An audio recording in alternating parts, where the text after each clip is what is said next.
guys, welcome back to Fort Reads. Tonight we're reading The Squire's Bride.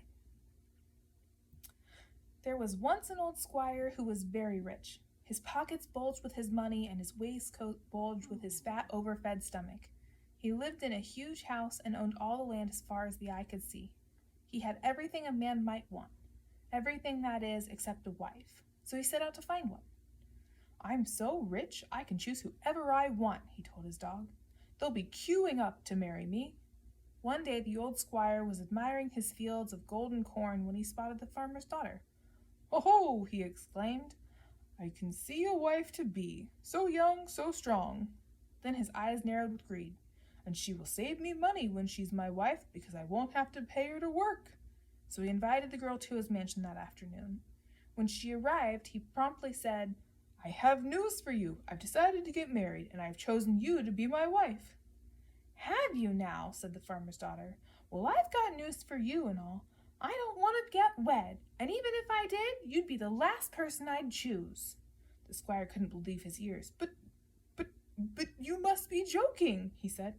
"Do you see me laughing?" she replied. "My answer is no, and it will stay no until the cows lay eggs and pigs fly." Before he could say another word, she jumped up and marched out of the house.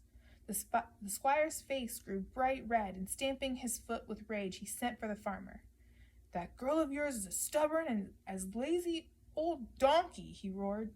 "I'll tell you what, if you get her to marry me, I'll never charge you another rent." And then the squire pointed out the window. "And what's more, you can have that meadow, the one full of poppies and daisies." The farmer had wanted that meadow for many years now, and no rent? So he said, "Well, sir, that foolish daughter of mine has never known what's best for her. Maybe if we put our heads together, we could come up with a plan that would please everybody." So that's what they did. And this was the plan that they made. The squire would arrange the wedding with the guests, the cakes, a beautiful dress at the ready, and then on the wedding day, the farmer would tell his daughter that she was wanted for work at the big house. They were sure that when she arrived and saw everyone assembled for the wedding, she'd be too afraid to say no. Some weeks later on the wedding day, the squire called his stable boy and ordered, "Go quickly to the farmer and fetch what he has promised me." Off ran the stable boy, and meeting the farmer on the road, he said, "Please, sir, I've come to fetch what you've promised the squire." "Aye, aye," replied the farmer with a smile. "She's down in the meadow." The stable boy ran off and soon after arrived at the meadow where the farmer's daughter was busy raking hay. "Miss," he panted, "I've come to fetch what your father promised the squire." The girl realized at once what the two men were up to, so she pointed to the old gray mare nibbling grass nearby. "She's over there. Go ahead and take her." The stable boy leapt up onto the mare and galloped back to the squire's mansion as fast as possible, which wasn't very fast because she was a very old mare. Then he called up to the squire's window. "Excuse me, your squireship. I've brought her. She's down here." "Well done," said the squire, thinking that the boy had brought the farmer's daughter. "Take her up to my mother's old room." "But, sir," cried the stable boy. "No buts, boy. Just do as I say at once," bellowed the squire. It wasn't all that easy persuading the mare to climb the stairs. The stable boy pushed and groaned, and the other servants shoved and grunted. This went on for over an hour until at least they succeeded in getting her into the bedroom. "We've done it!" cried the stable boy. "Isn't she stubborn?"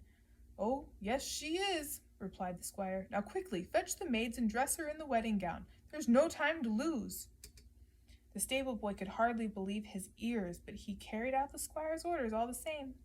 The maids shrieked and giggled as they tugged at the dress to pull it over the mare's bottom. Finally, they set the wedding veil between her ears. "She's ready!" cried the boy again. "Well, bring her downstairs, open the door, and announce the bride to all my guests," replied the squire, checking his hair in the mirror. "Okay, sir," said the boy. With lots of bumps and thumps, the old gray mare was brought downstairs. The boy threw the front door open, and all the guests who were gathered in the garden turned to view the squire's bride. There stood the mare, with her veil all crooked, munching the bridal bouquet. After a few seconds of stunned silence, the guests, the maids, and the stable boy began laughing loudly. This frightened the poor old mare so much that she galloped off back to the peace and quiet of her meadow. As for the squire, he was so taken aback that he sat down on his hat and squashed it flat. In a far-off field, the farmer's daughter sang as she worked.